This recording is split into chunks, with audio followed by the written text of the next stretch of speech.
but I never talked about it. I was a baby of 13 children, and Grandma lived with us. It was a very large house. It was in Chicago. Mama had a store in the front, so we had plenty of food, and depression meant nothing to us because we had food, and Dad was an interior decorator, and everyone worked. Everyone had a job. When were you born? What's your... August 7th, 1913. 1913, in Chicago. In Chicago, And when they took me to church to be baptized, I hadn't even had a name. And I am Florimond Felmeth.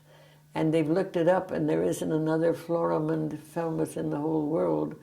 So the middle, my godmother put Anna in it, so to make it easy for everyone, I became Ann. But the people that are close, they call, and the phone rings, it's Florimond. But to the rest, I became Ann. But by the grade of second grade, then this set in the knowing. I called it the knowings. It set in, and from then on, it continued to be. In second grade, we were all told to stand up along. The nun came in and around the whale. In the room, we stood up, and I stretched to the fullest. I didn't know what it was all about. Well, they selected the 4 tallest girls, and I would not have been in it. I got to carry the cross at Corpus Christi. And when I was in high school, 8th grade to high school, I went to a football game, and for the first time I saw a nurse in uniform. They were on duty there, and I looked over and I looked at my sister and I said, oh, I'm going to be a nurse. We had never had a medical person in our house. And they tried to interest me in other things, but that wouldn't work. I was going to be this nurse. Well, then I did go in training, and then what was I going to do? And all of a sudden, there was a movie, and there was a war show, and I said, well, I'm going to be an Army nurse. Well, I was like, oh, I know what it'll take, surgery. And I went to the surgeon there and asked her. I said, this is what I want to do. And there were 3 or 4 of them in there, and they all discussed it, and one had known that we had a nurse in World War I from that hospital. That was Loyola University in St. Elizabeth. And I just went off and signed up for Bellevue, New York, because Bellevue was the hospital, the first hospital when anything happened. And I took to surgery, and the next thing I know, they're offering me 3 divisions of Bellevue, and I didn't even know I had that talent. So that from the time then I put in for the service. Well, I put in both into the Army and the Air Force, Navy. And I obtained this information from these head nurses. And I love white, and I think that would have been the only reason I went in the Navy Nurse Corps, was because they weren't going overseas. They weren't going anywhere, as far as I was concerned, because they didn't do bedside nursing. They were not out on ships or anything like that. That all came later in their lives. The 11 that were in the Philippines, they also did not do bedside. They had orderlies. Until on the MACTAN, which happened in Darwin, when one of them looked at me and said, you don't do what? I don't do bedside nursing. I don't think I have ever been forgiven for it. Last year, a Navy chief nurse said, but you left them behind. Well, it was who was to be left behind had they known. They were offered the position to come join us when they were first bombed out, down at Cavite. But they wanted to stay together. So Ann Bernatitis, she drew a straw. Someone said, well, let's draw straws. And she drew a straw, and she got the short one. And she went to Bataan. And from then on, a Navy submarine came in, and they couldn't go back into Manila to pick them up. And they said to our Army chief nurse, give us 10 nurses. And of course she gave them Ann Bernatitis, and the others were Army nurses. And that's how they came out in the submarine. And their story is quite great. But the Ann Bernatitis just stayed with us. When we went back in '83 to put our names on the mountain, Ann was there.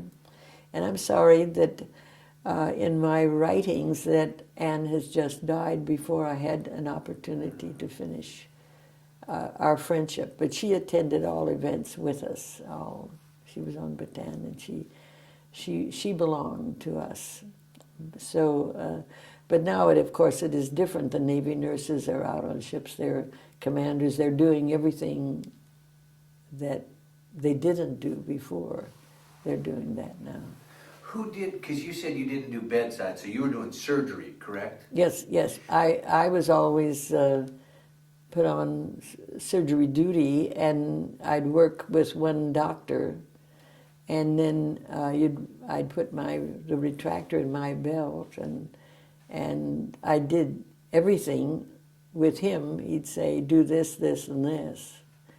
So I recalled one time at Cheyenne, Wyoming, at Fort Warren, we operated all day, and we did 34 cases at night. It was just so part of us, and at that time I knew Wally, and he'd sit waiting. he waited through the whole courtship. It was because until I would come off duty, and he wanted to be a pilot. And you were not permitted to be married. So the other nurses, after 3 years, you then could put in for overseas. And I had a brother-in-law who was a Franciscan monk, and he was on duty in China. And I wanted to go to China. I was going to see Father Ildefonse. And what happened, to the day, 1 month before Pearl Harbor, he was taken a prisoner by the Japanese in China. So I did not see him until we all came back out of the war zone. And the nurses, there was a notice there, and we were to sign up. And the chief nurse had come from World War I, very small nurse with a little black band on her head, and all the nurses are saying, oh, come with us, come. They're going to go to Hawaii. And they didn't get in on Pearl Harbor. They had a good time in Hawaii, their tour of duty. And they almost swayed me to go with them to Hawaii, and this little chief nurse called me in her office. She said, Miss Felmuth, I would like to see you. She said, remember this, never transfer with your friends. Because when you become a chief nurse, well, it never entered my mind I'm going to become a chief nurse.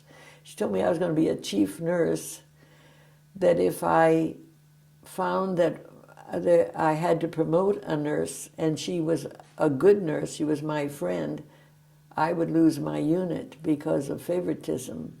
But if I did not transfer or promote my friend, I lost my friend. And she said, never transfer with a friend. So that's how come I went on. And I went on to the Philippines, and in it I tell about This Is It, that I had learned from a very, very highly intelligent sister that I had, and that you take advantage of, you live every life, every minute. So I pulled into Manila Bay and I said, this is it, not knowing what the end result would be. And all the rumors, there were constant rumors. And there were 3 of us on board, and we were all transferred to Corregidor.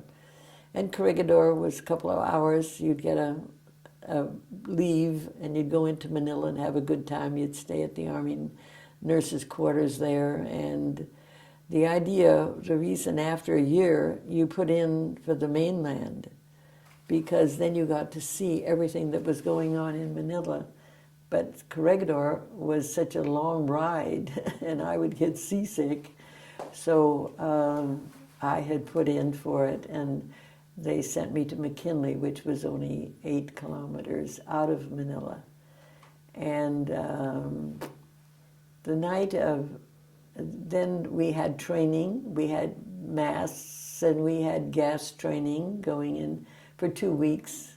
We only had 2 weeks of preparation, and no one said anything about the when the bullets go off, the fireworks. No one mentioned anything about the fireworks. I was never afraid, but boy, scared that's tracer bullets. They were coming from the ceiling. The Japs were shooting down, and we were shooting up, and there were tracer bullets all over the place. And when we got up, there were 4 nurses, we went out and went under a front porch. It was a dirty little place. We all crawled under, and the next thing, we had all these Filipino soldiers with us. Well, they said, "A bomb, ma'am." Well, it wasn't a bomb. It was an empty gas tank that came in our front yard. And when the shooting was over, the first shooting, why, the girl said, "Should we go to the hospital?" And I said, "I don't think so." I said, "I think they would call us." And I don't know how come. We went to bed and slept. We got up, went over to breakfast, and oh my, wounded all over the place. And of course, immediately they sent me to surgery.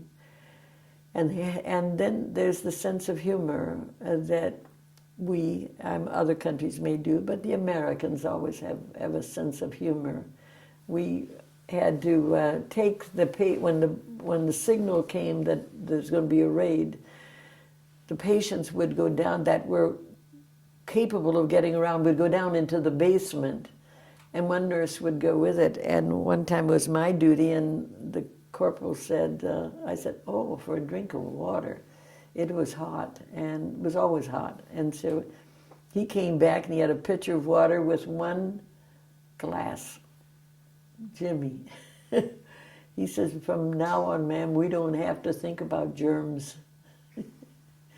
So then you alternated, you stayed on the ward with the wounded that were tied down, had casts on them, and then when a raid came, you would release them. The soldiers would help you. One nurse would stay, and then we'd release them, and we'd put them under the beds.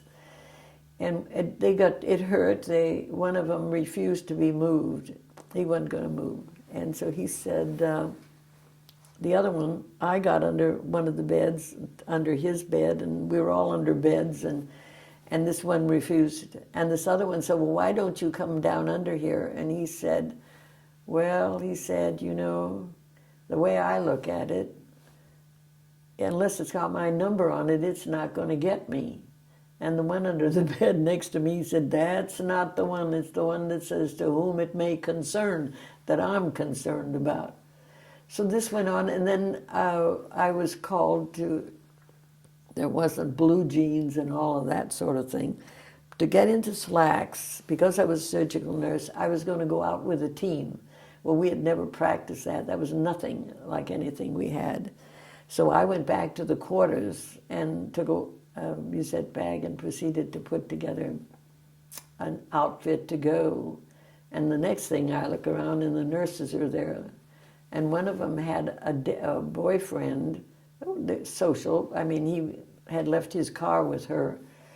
And he was Alan. And they said, "Any way you can, get into Manila." So the 4 of us, we took her car and we headed for Manila. And then from there, they had set up there was a university, a group of nuns had taken over. There was Highlight, the games. There were different places that you were sent out to, and I would always be sent out as surgery of the team. And I went, and the next thing, I go to a university, and there are 10 operating tables and me. And then the next thing, there are Filipino doctors. And then there were Filipino nurses, students. But I was it. I set up a gymnasium for 10 tables. until it was slowing up, and then they transferred me into Manila to the main hospital, and I had my laundry, and I left it with this Marino nun. And after I got to that one, I said, look, I've got to go back, and may I have a car? And all the while, you understand, we were destroying everything on the ground that we thought they would need, and they were bombing us. So at all times, there was action going on. Even though I only had it from the 8th of December until the 31st, there was never a day or night without action, the bombing and the destroying of the ships that were in the bay. The navies lost submarines. Everyone lost, things that were going on. So you face that, and so I said I needed a car. I need to get back and get my clothes. So when I did, the sister came at me and she put her arm around and she said, where do you think you're going? I mean, what's happening? And I said, well, I don't know. But I said, at night the ambulances go out and 10 nurses go out each night with an ambulance with the patients, and they're either going to Botanic Corregidor. And she said, where are you going? And I said, well, I don't know where I'm going, but I'm sure I'm not going with them. There was always this knowing that I had. I'm not going to do this thing. So I got there, and Josie was older, and we'd been on Corregidor, and I said, oh, Josie, we're going back to Corregidor. She said, well, I tell you what, you go over to the main building and you look for Colonel Carroll. Colonel Carroll. Well, he was just had come down from Stotzenburg. He'd been up in the north, and he had just come down, and he's senior man, and he becomes senior man. And they said, he wants to see you. So I said, okay, I didn't know him, but I'll go. And I came in, and he told me to sit down. And I had always to swear that what I was going to do, no one, that I wouldn't tell if I didn't want to do what they were asking. And he told me that General MacArthur had ordered the Filipinos to find a ship and get as many wounded that they could get out of there. But there's been a call that there will be an Army nurse and an Army doctor in charge of the patients, because you had Filipinos and you had American, and then what would happen if you made it? If you got it to wherever you were, who was going to be in charge of this little group? And he said that I didn't have to go. And I said, are you going? And he said, yep. I said, well, all right, then I'll go with you. Then he told me I had to set up a hospital operating room for 30 days for 300 patients. So I found another nurse and a couple of soldiers, and we put together everything and put them in boxes, and the others all left. And I stayed alone in the nurses' quarters 3 days and 3 nights, just all by myself. I sat on the front porch until 6 o'clock on New Year's Eve. And so there was a lieutenant, and he said, I wish you'd get out of here. I'm supposed to not get out until you get out.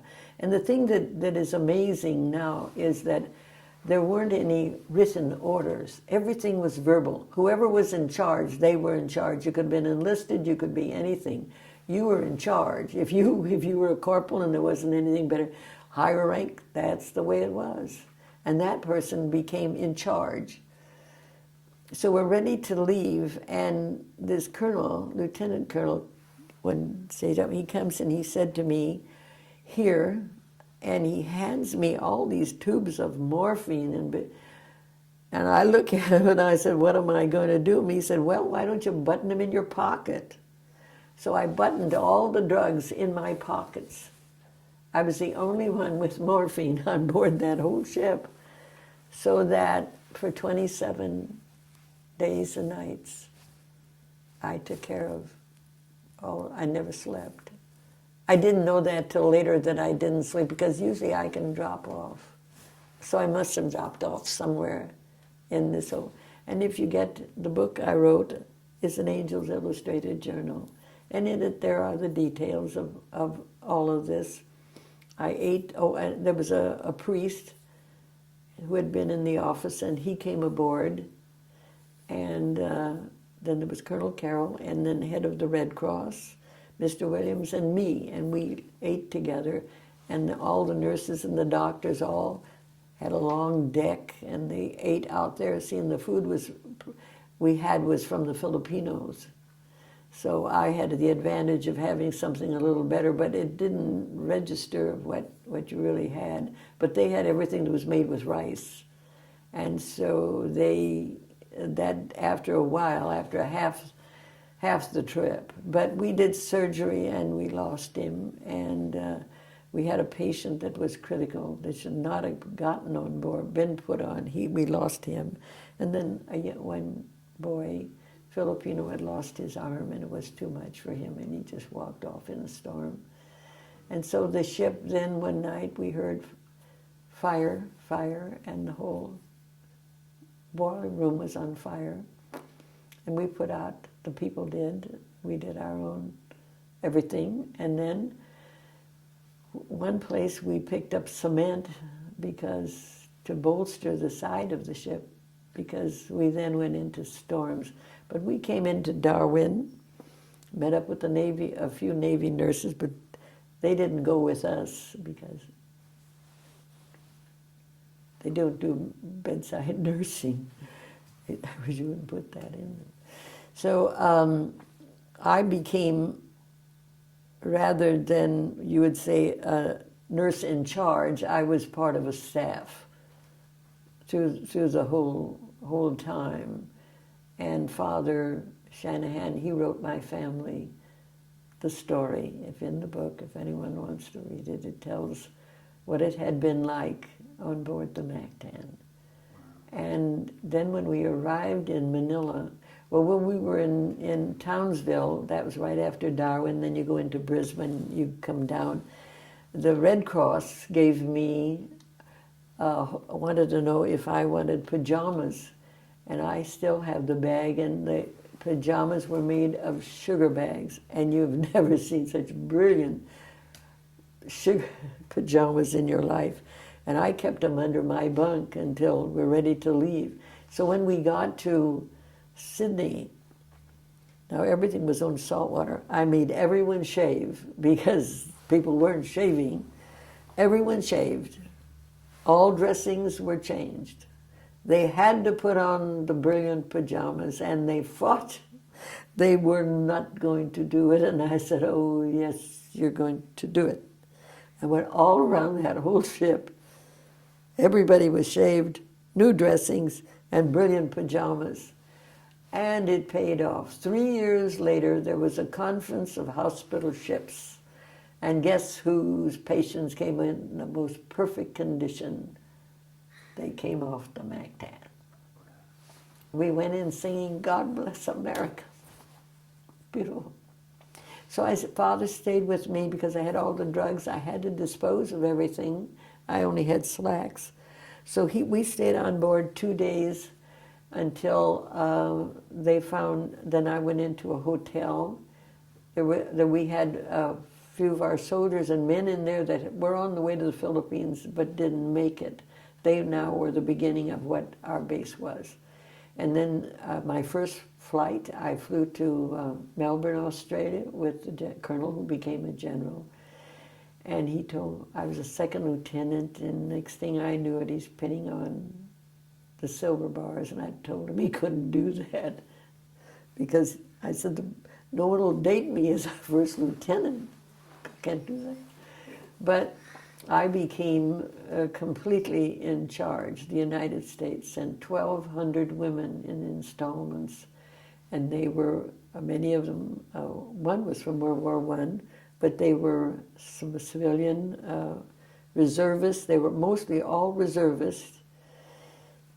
They did not have clothes. They came with one wool uniform. I had 1,200 women, which I designed the clothes. I went into Australia with a sheet of paper, bought everything off of the market, and just signed it. When the quartermaster came, I said, here it is, go pay him. And I was the first woman to dine at Victoria Barracks. The military, the Australians, they never had anything unless they invited me. I got to know everyone that there was.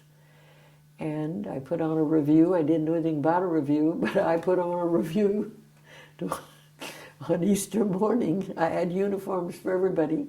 And when it eventually, I have a beautiful letter from the quartermaster. He didn't want me to go home. It was been 4.5 years, and I'm sitting on well, we call them air strips. They were just dirt and gravel, and the planes came in and came out, and I sat on a big rock, and then there was a Navy man, and he's sitting on a rock. We'd been up there 4 hours as our men were coming in and out, going out. And he said, you know, that war in Europe is ending. He said, I think I'm going to go home. I said, how does one do that? And we had gotten a captain nurse, and she was the personnel, but I was quartermaster. I designed everything, I shipped everything, and it was time to go home. And fortunately, when the wives and families were sent home, we were permitted to send our possessions home, and I did that. So that a year later, that all on a New Year's Eve arrived at my family's home in Chicago, and it was cold, and the man that dumped them at our house wouldn't go. He wouldn't take them in the house. My family had to take them in the house. But after I'd been what we called safe, the United States, my family were informed of my safety. And about 3 months later, I was interviewed by the press in Australia, and it was published in the United States in full 3-inch red American heroine, etc. Well, my family picked up the paper, stuck it in the house. No one paid attention. And then when they looked, they see it's me. Well, by 11 o'clock that night, the whole city of Chicago press were beating the doors at my family's home, and they were there by 6 in the morning. And so this was something that was really, really something for them. That then they put me on recruiting, and I was smart enough to go and take class on how you do it. And you wouldn't believe how to get up, how to stand up. And I always remembered it cost $70. Originally, I only had $70 as payday, and then I went to 90, and I think I was up to 110. But I've always had that sense of what I should do. And it was amazing, because if I tell you to behave, but if I say to you, now don't do that, and you bring your elbow in, no one's going to be angry at you. And then when you're going to stand. So that the $70 had paid off in grammar, in how you speak, so that when we did have our children, we used correct English. I used medical terms, and that paid off all the way into their progress in life. Dana immediately being selected for 3 years with the President of the United States, and that takes something. There's 7 of them, and the interviewing, to have someone to be able to say if it's nice or nicely, or if it's this or if it, and so this really, the 4 children, and we had twins, we lost a boy, and we were asked if we would take Japanese. Now that law we lost a lot of sleep over, but we had an open house and let all our neighbors and friends know we were taking a Japanese into our home.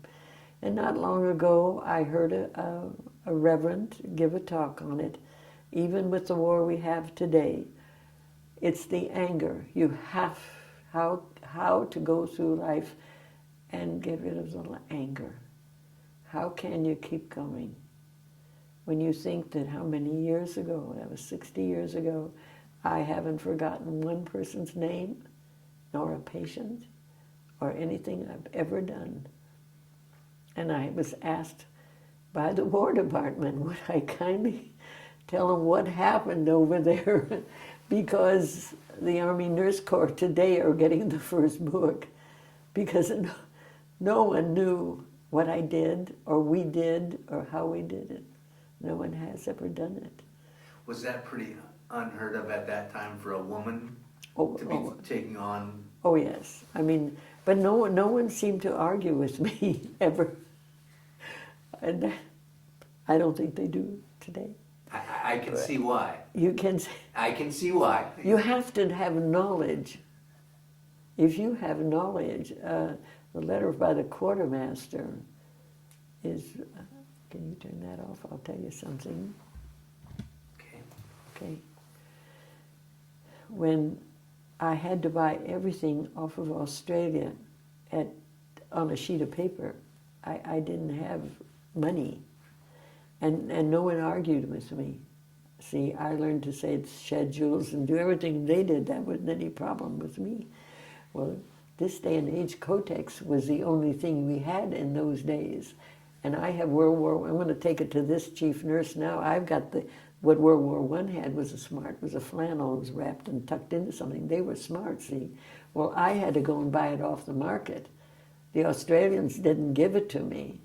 So, and I'm going to get that quartermaster in California who sent me all those troops, and I didn't have any Codex. And then I see I'm getting nurses. I had to have the nurses on the land, sick, landed. It didn't make any difference they were on a ship. I had to have them on a land, and I had them order 6 months ahead, but I'll get that quartermaster wherever he is. And guess what? I get a notice I'm going to get some from the United States. And by now we're going into New Guinea. Huh? We're landing in New Guinea. We originally landed in North. So here comes a pilot. I knew the pilots. I worked the pilots to death. Are you going to New Guinea? I'm going to New Guinea. I said, here it is. You go down the dock. You take it and give it to Captain so-and-so the 5th, and she'll be my distributor. He comes back 3 days later, and he says, I got good news for you, and I got bad news. Codex came in, but it's the best sweatband a soldier ever had in his helmet. So I went down into town and bought it and shipped on the next plane.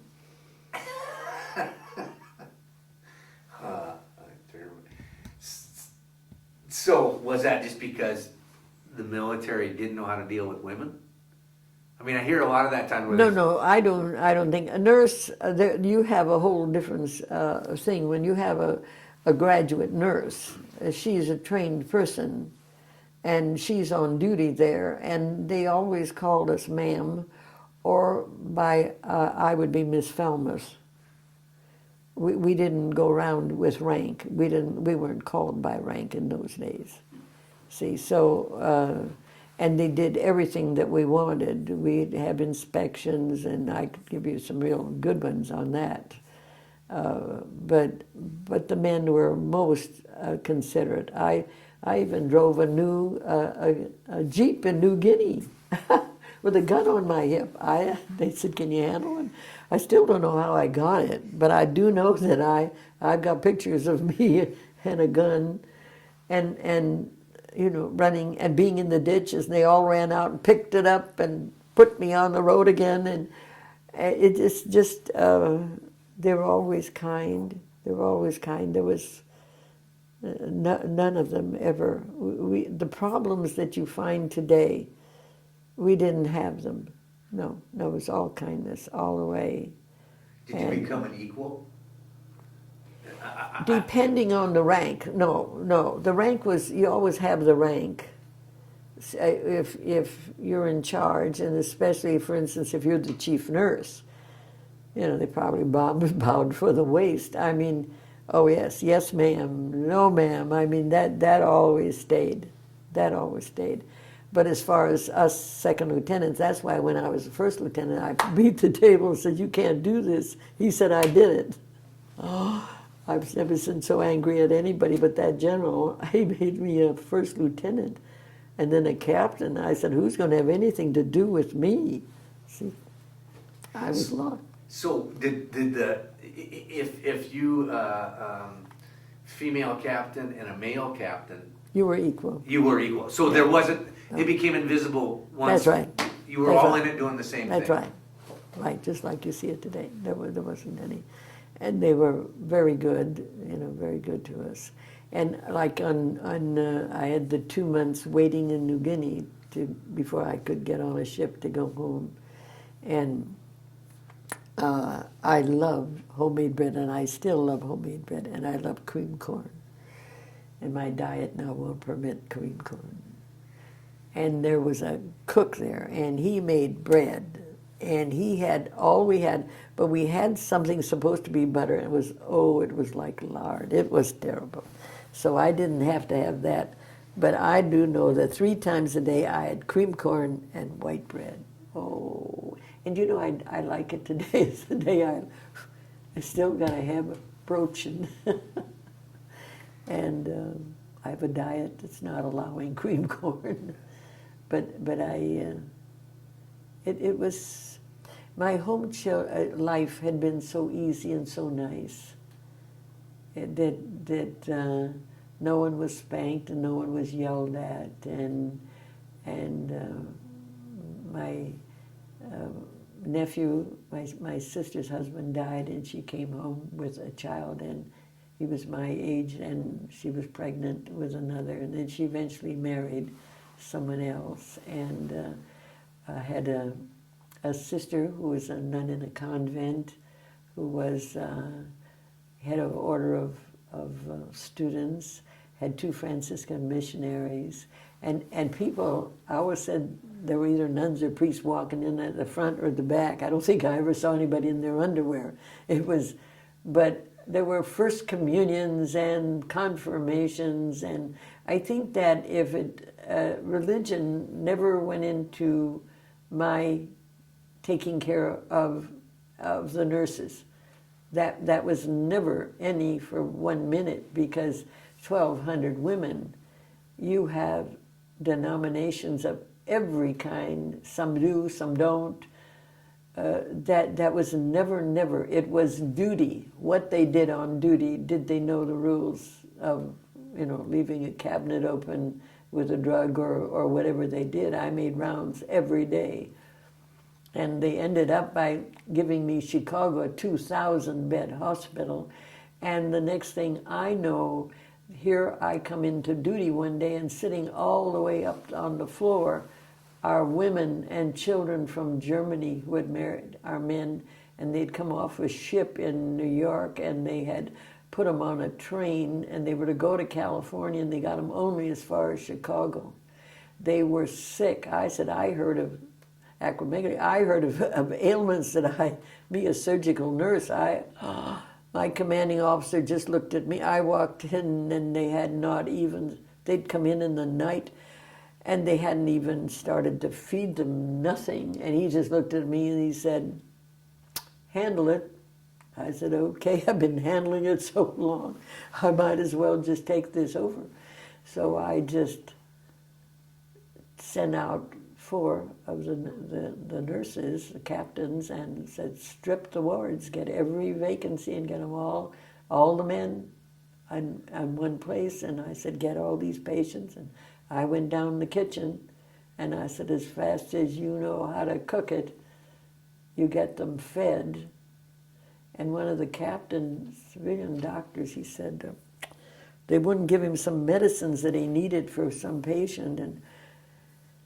And I said, well, what is it? And I had never heard of it.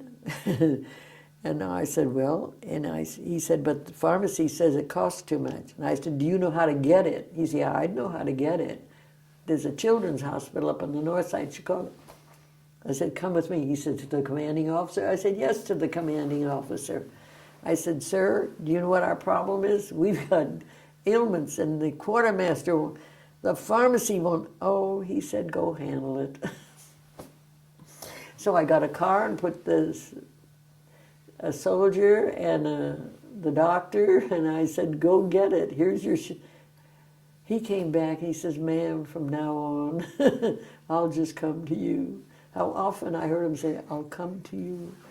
because you learn to just handle it. And so eventually we ended up 3 Japanese in our home, counting our 3 children. Wally and I supported 11 students through college in 15 years. I went back to Sacred Heart in the recovery room, 14 and a half years. Everyone had a job, all of them today have done a beautiful, beautiful job, every one of them. Yeah, they, like Paula said, did she feel sorry for people with uneducated tastes? She was, I mean, I taught them all the English language. Wow. They avoided and they defecated. And it has taken them, we all have to be grateful for them. But then my husband from the South, has always been a gentleman, and I didn't know there was such thing as SARs and DA, sons and daughters of the American Revolution. That's what I'm married to. And so I may not, because my parents came from Bavaria, but they're all SARs and DARs and have worked very hard for their degrees. And that's what, if you have a dream, you need this education. When it's presented to you, don't enjoy life, but don't goof it up. Not from beginning on, just don't goof it up. Do you think that World War II gave women more of an opportunity to attain those dreams, or were those dreams limited before? No, it was limited, but we established it. We established everything that came from then on. When I went to Corregidor on the back, I called the United States the mainland, a nurse wasn't even taking blood pressures.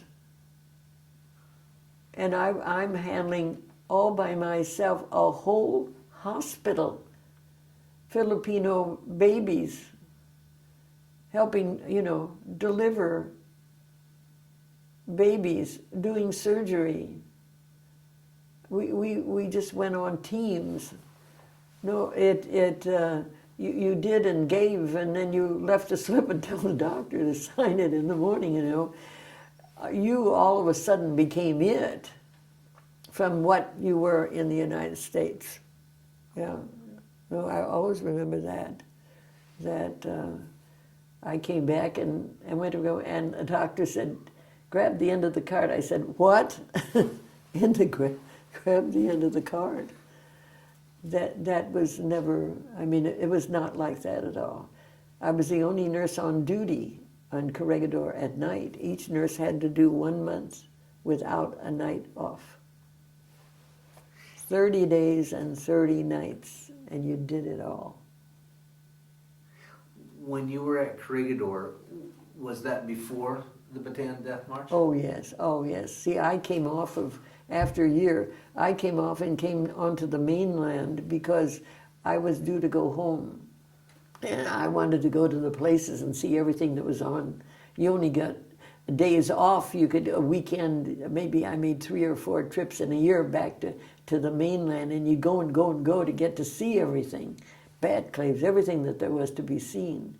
So that was, you went up to Bantock and Banaue, and it was really a thrill to get. So I only had about 8 months on the mainland where I was seeing everything. And had been, as said, called on Corregidor one day, called in, and I had to swear in. I'd either do it or not when I went into the intelligence corps. And that wasn't one thing I would never repeat. I would never do that again, because you have to listen to what people are saying. Their mail, their actions, that was a very, very, for me, a very bad time. Because to this day, the nurses who have all gone do not know. And as much as I can talk and chat, not until now did anyone ever know. See, because then I sat with Mrs. MacArthur on invasion night, and I knew the code, and it was until they went back into went back into the Philippines, then there wasn't any reason. I'd been there 4.5 years, and Wally was back in the United States. He was coming down to cadets. He set up air schools. And then as soon as I came home, he already had orders for Burma. But we decided on 4 children, and we had them. And it's been a very, very successful 60 years. But there is dignity, there is complete, no profanity. Now you continued in the medical industry, correct? Yes. After? Yeah, only for 14. Yes, I went back when we took on all these children. Then I went to the recovery room at Sacred Heart. They said it was going to be just like surgery. Well, it isn't. I'll tell you, I'll take surgery first. Recovery room is quite a... My wife's a nurse. No, is she? Maternity and surgical. Oh, she does both, but in fact, she picked you. That was... well, which is it? So when you were done, because again, it sounds like it empowered you a lot. You were pretty, I assume, a pretty independent person to begin with, and you had vision. But I didn't know that. I mean, I didn't know that I had this power. Like, for instance, it all started when I was in Bellevue in New York. To be, 23 and a half years of age, and to be offered 3 divisions out of 9 with women who were in their 30s and 40s.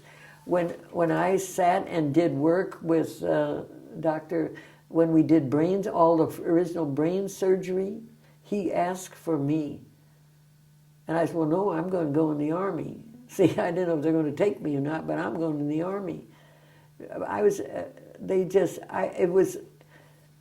was just natural. I mean, I wasn't a pushy person or anything like that. It was just all natural. It belonged to me. That's what I had to do, and I did it. And I did it well. Same with the surgery. Say, Fort Warren, there was just a doctor and me, and an anesthetist, and a couple of soldiers, and by the time the doctors got there, I'd already set up, I'd already ordered the blood and did the whole thing. You know, it was, what's everybody waiting for? So this, the surgeon that I had at Cheyenne, he became the Surgeon General of the United States. And that's when I regret that I didn't go and knock on his door. And when I came home and said, because he and I had operated together, and if every once in a while someone would say, oh, we saw General Heaton, he wants to know how you're doing. Because we worked together all those years, and I did. Because it's interesting, for some women, the military gave them new opportunities. Mm-hmm. I mean, they both overseas and civilians, the war opened up a whole new world for them. Right. Gave them power and ability. I mean, it's ability they had, but But when the war was done, for some of the women, they said, "Thank you very much. Now go back to being a wife." Did you face any of that? No. Because I knew exactly. I've always known we wouldn't have 4 children, see, and I was still on duty at the hospital there, so that when he came home and we established this house, now we're going to have that baby, see, and so now that's 2 years we'll have to have that one baby because it's only going to be a year till we have this baby, and so there was, and he never argued with the fact that this is what we're all, and I don't think anyone does today. I don't think anyone ever, no matter